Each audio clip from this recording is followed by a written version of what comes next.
Hi, I'm Adam, and at the end of this month, I'll be 7 months sober. July was a wild ride. We finalized our move, got the new space set up, and made it through flights, hotel rooms, trains, buses, all without picking up a drink. When I woke up in a New York hotel with 10 hours of free time to my hands while my wife got ready for the wedding, and the groomsmen pre-gamed in the parking lot, I didn't go looking for a buzz. Well, not exactly. Instead, I found myself scrolling Facebook Marketplace looking for a setup. By 8 a.m., I had a board in hand. The front desk even let me borrow a wrench so I could loosen the trucks.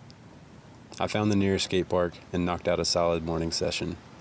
I even had time to check in with an accountability partner, because it never hurts to have a backup plan.